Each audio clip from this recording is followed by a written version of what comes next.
Here we go, chapter 12. Chapter 12.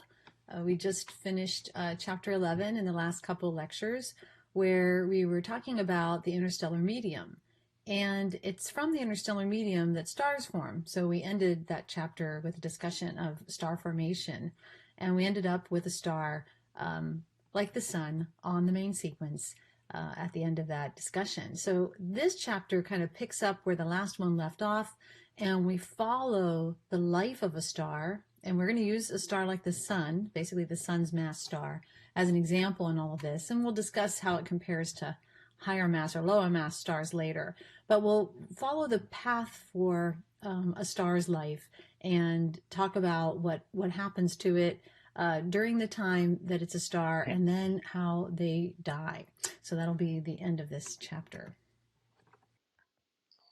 A point taken. Some of this stuff started to be taught in the chapter 11 simply because the videos overlapped. Important for you to read the video that is just before this regarding protostars. Okay?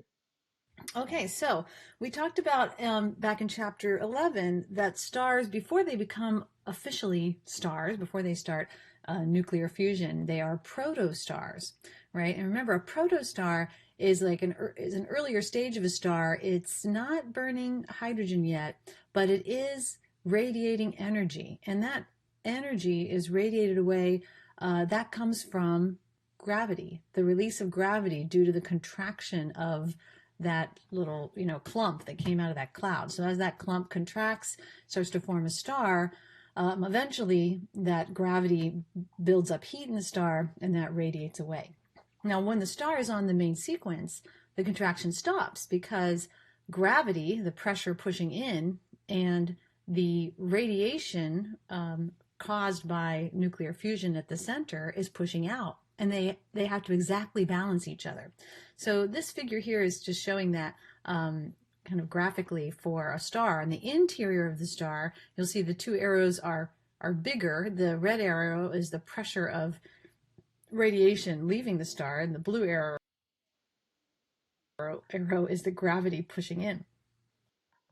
That's important to understand that the whole concept is just two forces. Forces from the inward pushing out and forces from the outward pushing in. That eventually causes these reactions and formulates the beginning of the star. Down here in the core, those two forces are greater, but they have to balance each other there, right? Radiation pressure is going to be greater because the photons are being released from the core. So if you're closer to the core, it's going to be more radiation. But also down here in the core, you have the mass of all this outer part of the star pushing down as well. So the gravity arrow is also larger, and those balance each other down here in the core. Up here at the surface, you can also see there's a balancing act as well. Gravity pushing in, not as much weight of the star because you're further out and there's not as much radiation, so the two arrows are smaller, but they still have to balance. And that balance occurs when the nuclear reactions exactly match the weight of the star, right? And so That could be a question. The nuclear reaction in the formation of the star, when it matches the exact weight of the star. how when the stars find that balance at the main sequence, it occurs because those reactions are now matched to how much pressure is pushing in on the star. So that's what, when we discussed a couple chapters back about a star's mass being really important, because it is the star's mass that determines its brightness or its luminosity. How bright that star is determined by the mass, because that determines the rate of the nuclear reactions, right? Because it all has to balance out.